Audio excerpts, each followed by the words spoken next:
Halo semua, selamat datang kembali di channel YouTube saya, Charles Leslie. Bagaimana kabarnya buat kawan-kawan semua? Saya harap kawan-kawan semua dalam kondisi baik ya. Kemudian portofolionya bisa growth dan tetap hasilkan cuan dari pasar modal Indonesia. Oke, mumpung bursanya lagi tutup ya, lagi libur. Oh ya, buat teman-teman yang merayakan Idul Adha, saya ucapkan selamat Idul Adha.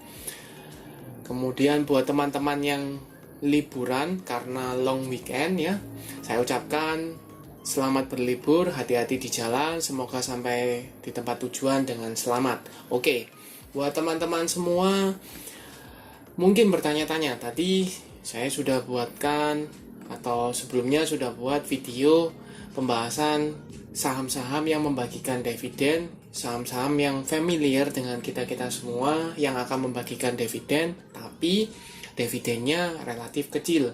Ini disclaimer on ya, relatif kecil. Kenapa? Karena di bawah 5%. Nah, pertanyaannya adalah, apakah ada sih saham yang akan membagikan dividen jumbo lebih dari 5%?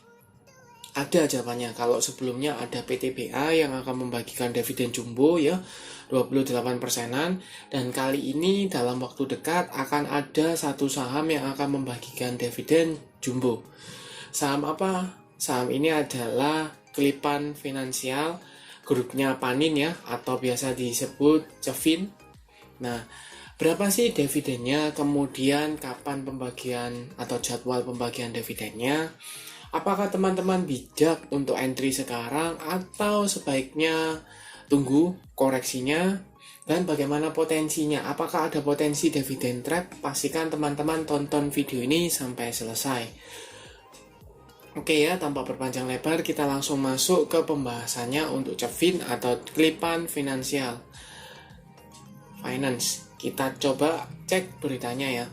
Klipan Finance atau Cevin tebar dividen Rp100 per lembar saham. Jadi dividennya sudah tahu ya, Rp100 per lembar saham. Ini beritanya baru, relatif baru ya, tanggal 27 Juni 2023. Ini grupnya Panin ya.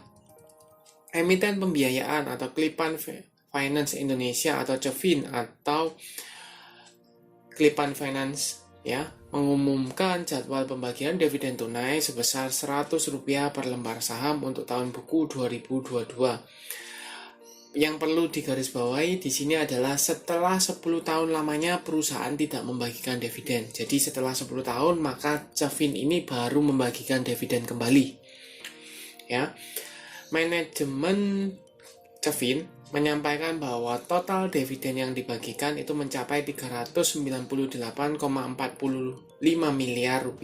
Dividen itu akan dibagikan setara dengan 128% dari laba bersih tahun 2022 ya, yakni 310,72 miliar ya. Jadi jauh lebih besar daripada laba tahun 2022. Kenapa? Karena ya secara logika, karena 10 tahun ya tidak membagikan dividen, maka itu akan terakumulasi ke laba ditahan ya. Jadi cukup wajar kalau dia misalnya membagikan dividen melebihi laba bersihnya. Seperti itu. Nah, kapan sih come date-nya? Tadi kan sudah tahu dividennya adalah Rp100 per lembar saham. Kapan come date-nya? Come date-nya yaitu tanggal 5 Juli 2023 ya, 5 Juli 2023 untuk pasar tunai tanggal 7 Juli 2023. Kemudian ex-date itu tanggal 6 Juli 2023 dan tanggal 10 Juli 2023. Tanggal 7-nya itu bersamaan dengan recording date ya. Kemudian kapan pembayarannya? Untuk pembayarannya teman-teman bisa cek di sini yaitu tanggal 25 Juli 2023. Nah, sudah tahu jadwalnya, sudah tahu dividennya. Sekarang bagaimana potensinya? Kalau dilihat dari penutupannya ya, tanggal 27 Juni 2023 yaitu mengalami peningkatan 0,91% ke level 555 ya. Kalau dilihat sebenarnya dia membentuk doji ya, tetapi karena dia gap up sehingga candlenya hijau. Seperti itu. Apakah uptrend? Jelas ya, dia sudah mulai bergerak uptrend, terutama sejak di Januari awal tahun ya, mengalami kenaikan cukup tinggi ya, hingga di level 500-an, bahkan sebelumnya di 300-an, sekarang 500-an, seperti itu. Nah, pertanyaannya, akankah berlanjut ya? Kalau dilihat posisinya sekarang dia masih meretest 550 ya, area resist di area sana ya. Mungkin tidak dalam waktu dekat untuk mengalami penguatan. Kenapa? Karena pemberitaannya sudah keluar ya, akan membagikan dividen relatif jumbo. Oh ya, kenapa relatif jumbo dibandingkan dividen-dividen lain? Kalau kita tadi asumsikan kan dividennya 100, dengan harga penutupan per video ini dibuat di 555 ya, itu kurang lebih setara dengan 18 persenan. Jadi jauh lebih tinggi dari bunga deposito. Atau kalau kita bisa asumsikan deposito di 5-6 persenan, itu berarti 3 kali dari deposito. Jadi cukup besar, cukup menggiurkan buat investor. Nah, pertanyaannya, akankah belajar dari pengalaman sebelum-sebelumnya ya, PTPA, ITMG itu kan ada setelah pembagian dividen jumbo, dia ada dividen trap yang cukup tajam. Nah, akankah Cevin ini juga akan mengalami hal yang sama? Kalau dari pandangan saya, karena dividennya 18%, sedangkan batas ARB-nya itu adalah 15%, masih sangat dimungkinkan bahwa dia ada gap down dan ARB. Ya, tapi pertanyaannya, apakah ARB-nya cukup sekali atau 2 kali? Itu dilihat dari marketnya. Ya, apalagi kalau teman-teman lihat posisi sekarang, karena pengalaman ya, mengalami kenaikan cukup tinggi ya, bahkan dari level 300-an. Jangan kita nggak ambil asumsi 200-an ya, anggap aja dari 350-an aja lah, sudah naik 200 poin ya. 200 poin cukup besar, sudah naik hampir 70 persenan. Dan kalau seandainya para market maker yang sudah punya di daerah 300-an profit taking ya, profit taking ketika dia menjelang come date, kemudian dividend hunter akan ex date-nya itu dijual ya, karena sudah tidak ada kepentingan di sana, cuman dapatkan dividennya, haknya, maka cukup wajar dia akan terkoreksi ARB ya. 18% koreksi ARB-nya kan 15%, jadi masih sangat dimungkinkan. Tapi pertanyaannya adalah, akankah dia cuma sekali ARB atau 2 kali ARB? Tuh, seperti itu. Nah, kemudian kita lanjut ya.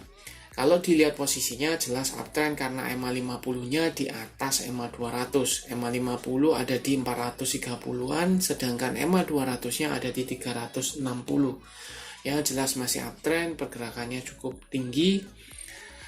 Nah, pertanyaan yang buat teman-teman mungkin bertanya-tanya, apakah bisa entry di posisi sekarang? Ya, buat teman-teman yang belum punya posisi dan mengincar saham Cevin, kalau teman-teman bisa batasi resikonya, teman-teman bisa, misalnya ketika dia pembagian dividen, teman-teman memaklumi ya, mungkin nih akan ARB, tapi teman-teman mau menerima resiko tersebut ya, resiko yang mungkin terjadi, maka teman-teman bisa entry ya, bisa entry. Lebih bijak teman-teman mungkin akan dikasih di range 540 550 ya, area sini. Kenapa?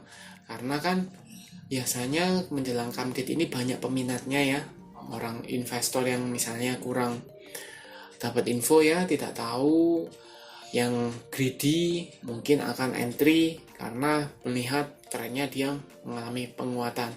Tapi kalau bertanya ke saya pribadi, apakah mau entry? Kalau saya pribadi melihat di posisi seperti ini ya, sebenarnya jujur saya tidak terlalu memantau Cevin. Tapi kalau dilihat dari posisi seperti ini ya, saya tidak akan entry. Kenapa? Karena sudah terlalu tinggi. Harga rata-rata di 300-an, sekarang di 500-an. Apalagi ini karena ada sentimen dividen. Dividennya pun jumbo ya. Seperti itu. Jadi resikonya teman-teman kejar 18%, tapi kalau seandainya dibawa koreksi minus 20% atau bahkan 30%, modal teman-teman akan habis. Lain cerita kalau seandainya teman-teman punya atau memang yakin secara fundamentalnya cukup oke, teman-teman yakin bahkan untuk diangkat lagi atau mengalami kenaikan, teman-teman bisa hajar.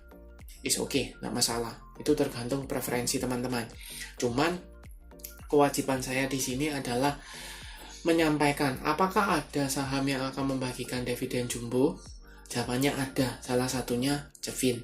Ya, kalau PTPA kan sudah saya bahas ada pembagian dividen jumbo. Sekarang saya akan bahas Jevin juga. Relatif jumbo atau bisa dikatakan jumbo 18%. Tapi pertanyaannya apakah bijak untuk entry sekarang, itu tergantung preferensi dari teman-teman semua. Kemudian garis MACD jelas ya, teman-teman bisa lihat di sini beberapa minggu ke belakang ini volatilitasnya cukup tinggi, volumenya mulai keluar, garis MACD juga mengarah ke atas, mengindikasikan apa? Ada potensi untuk akumulasi di area sana ya. Seperti itu. Kita coba pastikan ke broker summary-nya. Jevin kita coba cek di sini ya. Broker summary-nya 2 hari terakhir. Ternyata kalau teman-teman lihat ya, 2 hari terakhir ini tidak ada akumulasi maupun distribusi, cenderungnya netral. Yang beli siapa? 5 besarnya ada AI, AO, BB, BK, dan CC. Yang jual MG, BG, EP, JP ya, dan NI.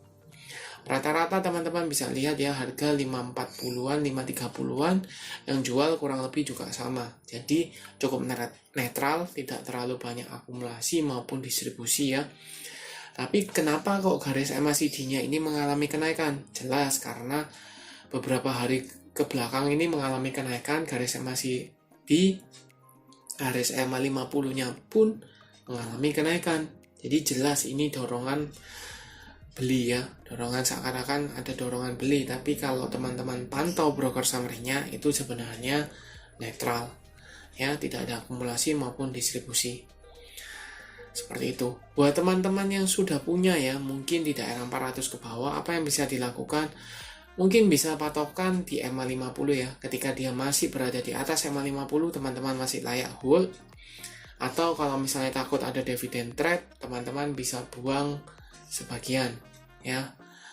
Tinggal atur preferensi teman-teman mau dapatkan dividennya 18% atau buang, dapatkan capital gain-nya, atau teman-teman bisa atur ya, dapatkan hak dividennya kemudian exit-nya jual, atau tunggu ada konsolidasi ya, selama di atas dari EMA 50 berarti kan dia belum patah dari trennya, jadi masih sangat layak untuk di hold. Jadi tergantung preferensi. Sekali lagi ya, disclaimer on, buat teman-teman atau investor pemula yang belum paham atau kurang paham, jangan hanya mengejar secara persentasenya ya, dividen yield-nya cukup besar, oh ini akan naik, akan bagaimana. Teman-teman bisa pelajari contoh yang paling nyata, contoh yang paling dekat dengan ini adalah ada 2 ya, ITMG dan PTPA. Teman-teman bisa pelajari di sana. Ketika contoh yang paling dekat PTPA akan membagikan dividen cukup besar ya, 28%. Nah, tapi hari pertama setelah come date-nya atau exit-nya langsung dibanting ARB ya, minus hampir 15%. Seperti itu. Apakah selesai di ARB pertama? Kemungkinan besar menurut saya tidak. Ada kemungkinan untuk koreksi lanjutan. Tapi pertanyaannya, apakah ARB-nya akan ARB kedua? Itu yang menjadi pertanyaan. Atau mungkin menyentuh ARB kedua, kemudian dia perlahan-lahan ditarik ya, sehingga koreksi tipis. Itu mungkin masih bisa. Tapi bayangkan kalau teman-teman tidak tahu ya, teman-teman hajar nih, contohnya PTPA, teman-teman hajar pada waktu di atas, oh dapatkan come date ya, mendapatkan haknya, begitu teman-teman buka besoknya ketika dia exit langsung minus ya, langsung dari floating profit atau harga BEP kemudian langsung minus 15% atau 14%-an ya. masih dimungkinkan juga untuk minus lebih dalam lagi. Seperti itu. Jadi perlu diatur preferensinya. Seperti itu. Nah, sedikit informasi. Bagaimana caranya supaya teman-teman bisa dapatkan dividen besarnya tersebut dan meminimalisasi resiko dividen trap? Jawabannya adalah ada caranya, bisa. Bagaimana caranya? Teman-teman pelajari dulu sahamnya. Contoh, misalnya yang saya sempat bahas ya di video sebelumnya ya, contoh Gudang Garam, GGRM, atau INDF lah, INDF, ICBP. INDF dan ICBP itu rata-rata membagikan dividen itu dalam kurun waktu pertengahan tahun, antara bulan 6, 7, atau 8. Teman-teman bisa lihat historikalnya, atau kalau misalnya teman-teman ragu, teman-teman bisa install ya RTI Business atau download RTI Business. Di sana teman-teman bisa cek ya ICBP track record dividennya kapan saja bulannya, itu berapa besar dividennya, teman-teman bisa pantau. Contoh INDF ICBP ya, itu sekedar informasi di pertengahan tahun antara bulan 6, 7, atau 8. Jadi sebelum bulan-bulan itu mungkin teman-teman bisa lirik ketika dia bulan-bulan 4 atau 5 ya. Teman-teman bisa entry, ambil posisi mungkin pada waktu itu masih tertekan atau konsolidasi di daerah support, teman-teman bisa entry di sana ya. Untuk dapatkan ada dua opsi, dapatkan capital gain-nya karena biasanya mendekati come date itu akan diangkat ya, mengalami penguatan, teman-teman bisa jual tapi tidak menerima haknya R atau hak dividennya, atau teman-teman terima hak dividennya tapi dengan resiko ada dividen trap. Kalau seandainya biasanya ya jauh-jauh sebelumnya teman-teman sudah punya di daerah let's say lebih bawah, maka ketika dia ada pembagian dividen kemudian ada dividen trap, harga setelah dividen itu kurang lebih akan menyesuaikan atau akan kembali ke harga rata-ratanya atau harga biasanya di harga kisaran berapa.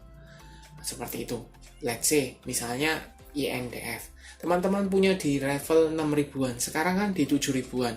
Kalau teman-teman beli di level 7 ribuan dapat dividen trapnya di sana, let's say di 6.500, teman-teman punya di 6.300, maka teman-teman masih cuan dan dapat dividen. Itu secara gambaran. Dan bagaimana kalau seandainya teman-teman belinya langsung di 7.500? Teman-teman dapat dividennya, tapi ketika dia dibanting dari 6.500 atau kena dividen trap di 6.500, maka teman-teman sudah minus berapa? Tinggal kalkulasi aja, minusnya berapa, kerugiannya berapa, sedangkan dividennya berapa. Apakah impas, atau apakah lebih besar, atau apakah lebih kecil, seperti itu. Jadi kalau ditanya apakah ada caranya, ada. Teman-teman bisa prepare atau beli sebelum atau mendekati jauh-jauh hari ya, mendekati bulan-bulan come date-nya dia atau bulan-bulan RUPS-nya dia. Biasanya seperti itu ya. Oke, semoga melalui video ini teman-teman tercerahkan, teman-teman terbantu ya. Jangan lupa like, share, dan subscribe channel YouTube saya, dan nantikan video analisa saham berikutnya.